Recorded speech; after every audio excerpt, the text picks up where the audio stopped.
Hi friends, I have someone very special I want you to meet. Where are you going? Here she is. Here is Hosanna May.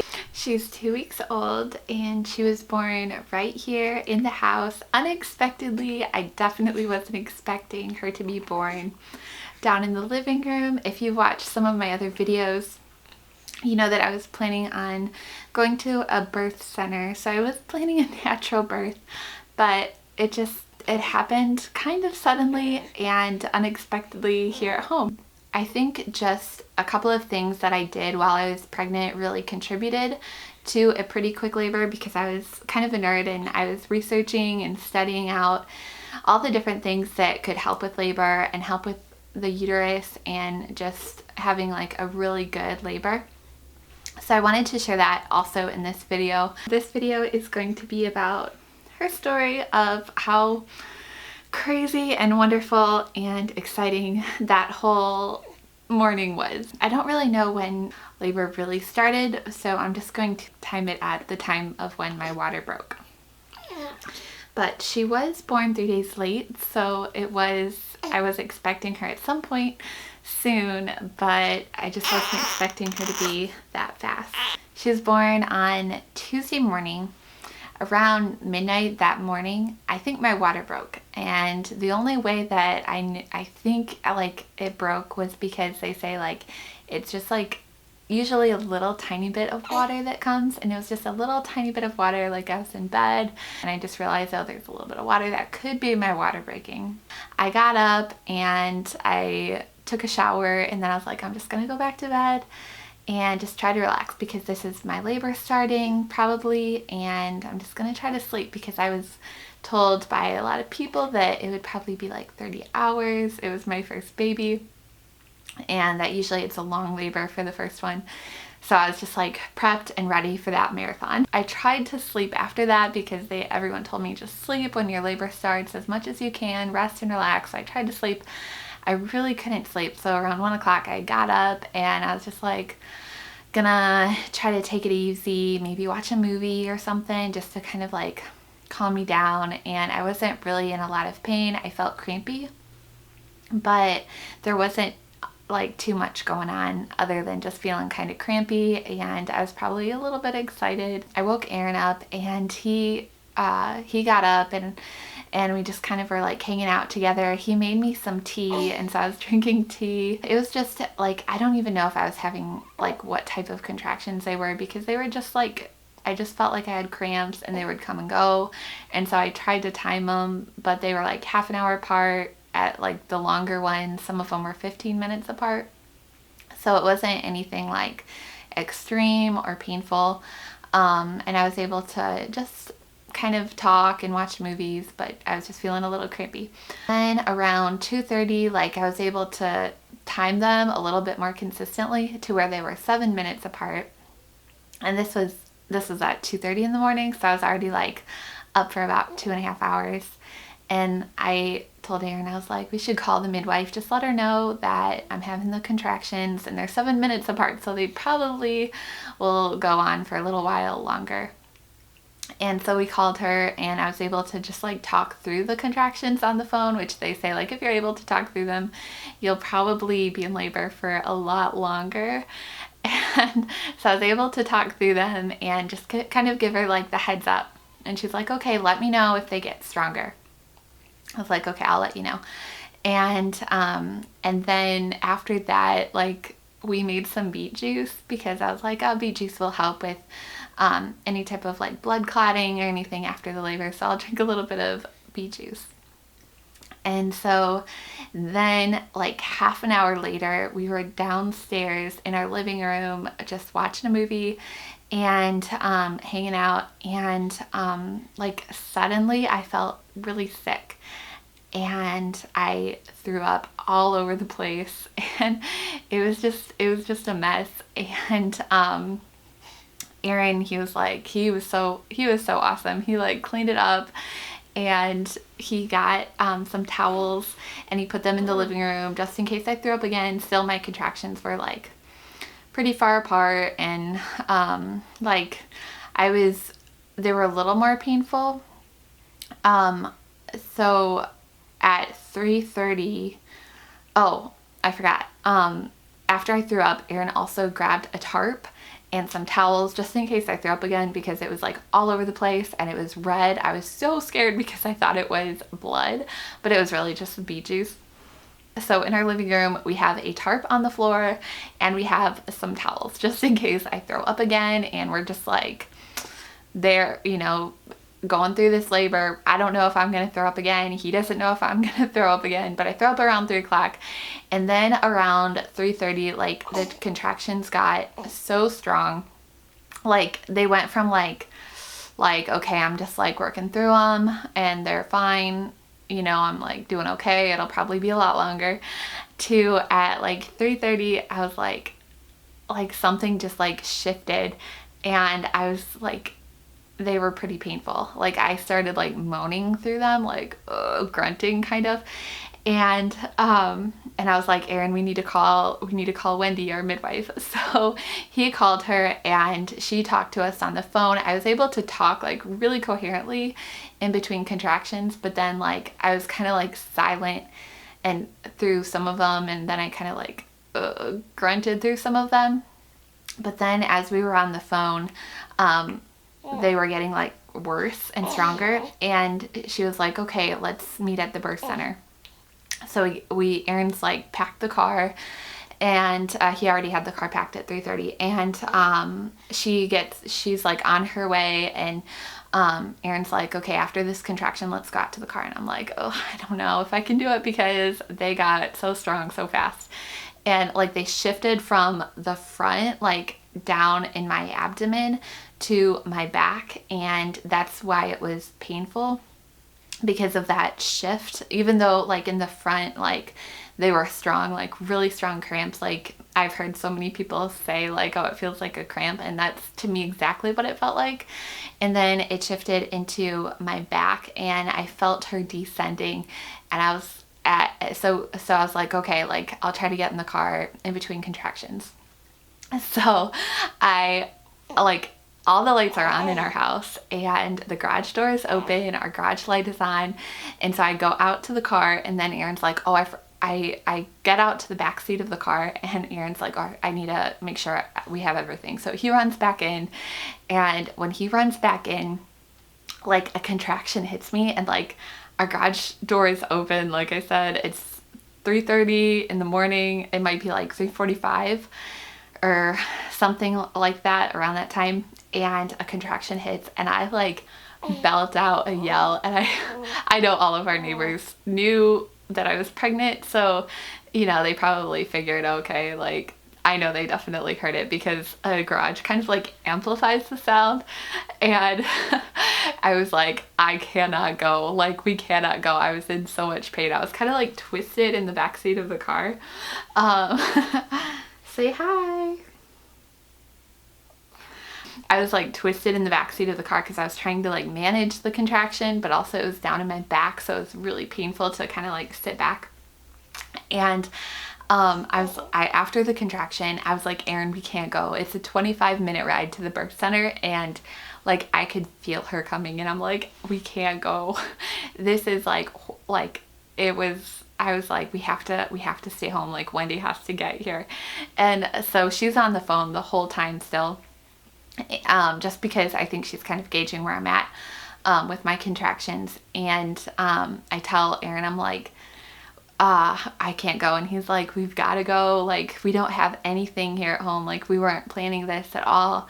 And because we don't know what all is involved, like what we need. We know there's like birth kits you can buy, and like we didn't get any of that stuff at all. And so it's just like totally unexpected. Like we weren't planning for this or prepped for this. Like Wendy and Aaron are on the phone, and like I'm in the background, and I'm like, Aaron, we can't go. And he's like, we've got to go. And Wendy's like trying to gauge it, but then she's like, you know, if she's saying she can't go, then you guys can't go. And she's like, just stay there and I'll come to you. I was like really relieved because I could not make it in the car, and I knew I couldn't make it. And it's a good thing we didn't go too, because the birth center was 25 minutes away and she was born within that time frame. So I go back inside and like I'm like, my hands are like on the couch and my knees are on the floor, and I'm just like going through the contractions, just like moaning through them, like deep breathing through them. And Aaron's pressing on my back because it does hurt in the back, on the back. And that's really the only like intervention. It wasn't even an intervention. It was like a measure that we used. Like that was really helpful. Like I was looking forward to like a birth tub, knowing how much I'm dilated. Like I was like expecting to like go through like all of these different steps, but there was like nothing. There was like 1 hour of like really painful, not really painful, but just like progressive labor from 3:30 to 4:30. Before that, I was like doing okay. But from 3:30 to 4:30, it was pretty extreme, and it was all in my back. And then I was like telling Aaron, I'm like, she's coming, like she's right there, she's crowning, I know it. And he was like, I don't know, because he was like trying to see, and of course he's never delivered a baby before, so he's not sure. So I'm on the floor, we still have the tarps out, we have the towels out, and on the phone Wendy's like, she's driving to our house and she's like, Aaron, I need you to get some warm washcloths, like get like a bowl of warm water, and we're going to use that for the perineum and to deliver the baby, and get some towels. Well, we already have a bunch of towels, but she just said make sure you have some towels. And we had some gloves, like some medical grade gloves here at home, so he grabbed those. He got all of the necessary supplies that we needed, and Wendy was telling him what she needed, and she got here at 4:15 in the morning, and then at 4:27 her head popped out, and Erin said she gave like a little squeal right away when she came out, and then her body didn't come out for 3 more minutes. And like I didn't have to push at all. Like I didn't feel like I needed to push at all. I just felt like my body was like doing it for me. Like all I had to do was like bite a towel, which is what I did. I bit a towel and I just kind of let my body do its thing. I didn't resist any of the like feelings that you have. Like you feel her descending, and the number one thing I think people do when that is like happening is they try to like resist that, because it is pretty painful. I made it through it. Like if you are pregnant for the first time and you want to go natural, I know people say, oh, it's painful, but it's bearable, like you can do it. And you like it's kind of like accomplishing like a really amazing task. And so I was like just letting my body do its thing, and her head popped out 12 minutes after the midwife came here. And Aaron actually delivered Hosanna, and he caught her, and then 3 minutes later her body came out. And I think like those 2 seconds of her head coming out and like her body coming out was like the most intense out of like all of the different feelings I had that day. But then like after her body came out, like I remember I was leaning on the couch and I was thinking like, I'm gonna turn around and see my baby girl. Like this is just so wonderful and crazy all at the same time. And it was in my living room, and it was right where actually I filmed my last video, and like right in front of our fireplace there. And we like there was no place where I was gonna lay down.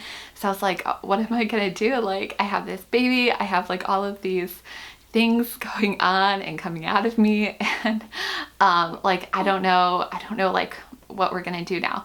So Aaron went and he grabbed like a bunch of pillows.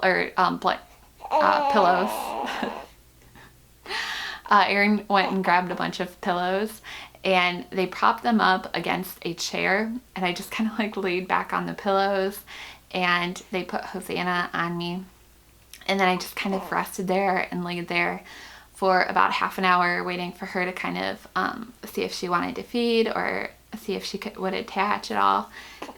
And she did about after half an hour. So she was laying on me. I was expecting to like I wasn't in pain afterwards. I was just kind of like, I can't believe this just happened. Like, it's amazing and a miracle all at the same time. It was so wonderful. Wendy and Aaron were like, oh, like, awesome job, like, super encouraging. After about half an hour, they checked for any tears, and there was like a really small tear. They said it was like the size of like the width of my pinky. So I was so surprised that it wasn't anything more than that, because I was just like expecting something bigger than that. It was a crazy, wonderful, amazing experience. And like, I was not planning a home birth at all. So just having like nothing prepped, nothing prepared. Thank goodness like I threw up, because otherwise we wouldn't have had the tarp or the towels like down below right afterwards. And looking back, I'm so thankful that it did happen at home, because it was just like such a wonderful environment and experience. And I'm so thankful that I didn't have to drive in that car. Otherwise I would have given birth in the car if we would have tried to go to the hospital, because it was like within that 25 minutes that she was born. And the next few hours after she was born were just so sweet, with Aaron and I and the midwives. After about an hour, I went upstairs and showered. I put on a robe. I came back down, and Aaron was holding her during that time. And we just got to spend the rest of the morning in our house and in our living room. And there were 2 midwives that came at that point. A second one came to bring some other supplies. They weighed her, they gave her her APGAR, I think, score. It was like 9 out of 10. And she was just a really healthy baby. She was 7.2 pounds, 20 and a half inches long. There are a couple of things that I think contributed to the fast labor. Like, it's definitely not hereditary. I know my mom had to have like Pitocin. I think just a couple of things that I did while I was pregnant really contributed to a pretty quick labor, because I was kind of a nerd and I was researching and studying out all the different things that could help with labor and help with the uterus and just having like a really good labor. So I wanted to share that also in this video. There's 2 things that I think were the main contributors. The first one was walking. I walked about 10 miles a week, which might not seem a lot if you're like a runner or a walker, but it was a lot for being pregnant. Like, even on her due date, I walked 3 miles with Aaron. So I walked like 3 or 4 miles 2 or 3 times a week.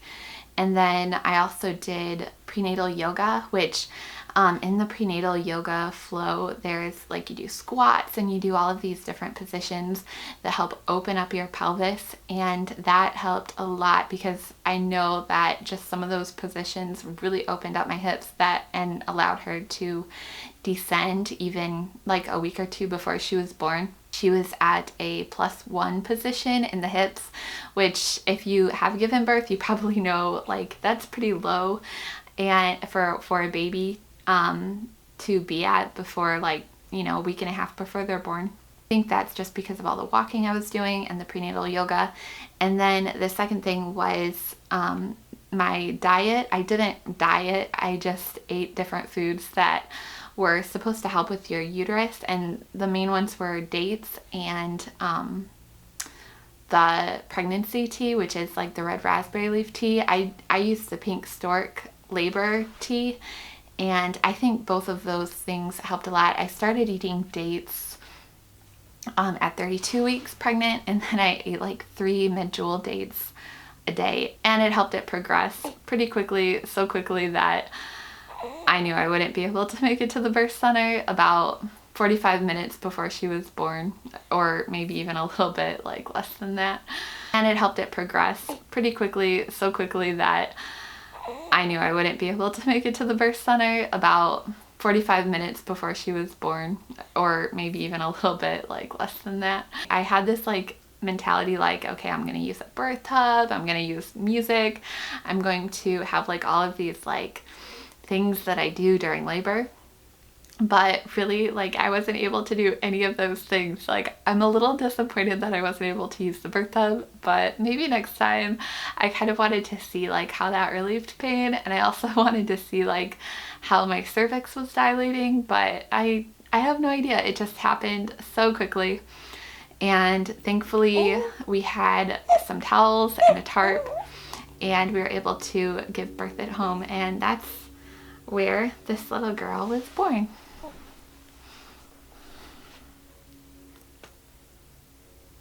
Actually really long and really strong. She has pretty good muscle. Really good muscle. If you guys have any questions for me, you can leave them down in the comments below. I'm sure I didn't cover everything, but if you have any questions, or if you're thinking about a home birth or a natural birth, it's definitely doable. I think it was made so much better by prepping for it with the diet and the exercise.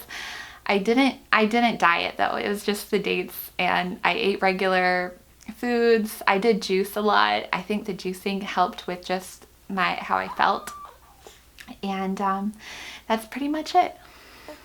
Thank you guys so much for watching, and I will see you all in my next video. Bye. Bye, friends.